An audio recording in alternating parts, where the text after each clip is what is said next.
Chances are, if you're watching this video, you have asked yourself the question, how can I be happy? And we say in Ashrei every day, Hashem opens up his hands and he provides for each every living being all his desires.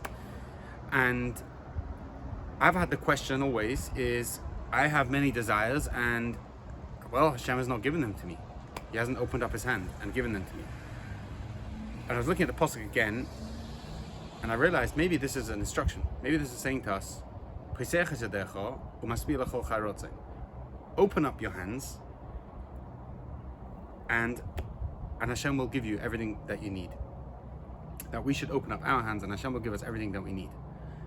And we know in Rosh Hashanah, Hashem decides exactly how much every person is supposed to get in terms of parnasa and money. And we also know there's halacha that you're meant to learn a trade and work to earn money.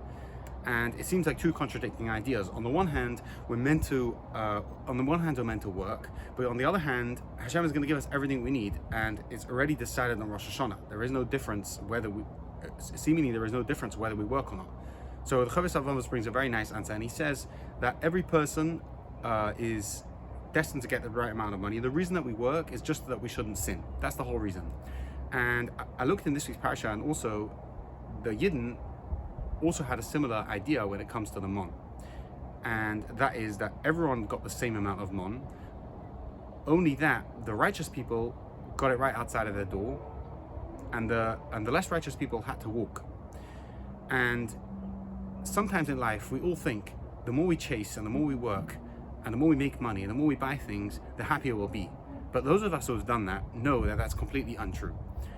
And I want to connect all these points together, and I want to start with Ashrei once again. Going back to Ashrei, Hashem is telling us, open up our hands. He's giving us an instruction. Open up our hands and open up your hands and I will give you all of your desires. Now, I would argue that the opposite to an open hand is a clenched fist. A clenched fist represents stubbornness and control, whereas an open hand represents surrender and giving up. And sometimes we need to give up and trust Hashem and realize that it's not koichem boitem yodi, and how much we are meant to get is determined by Hashem. And I want to connect that to the mon as well. What was the difference between the righteous person and the non-righteous person? Because they both got the same amount.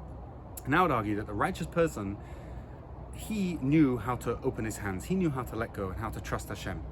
And the root of the word mon is emunah, trust in Hashem. And in this life, if we trust Hashem, we will have happiness. If we don't trust Hashem, everything will be exactly the same, except we will be unhappy. I hope this is an inspiring message, and I wish everyone that they should choose to trust Hashem and have emunah and bring happiness and love into their own lives. Thank you, and have a great Shabbos.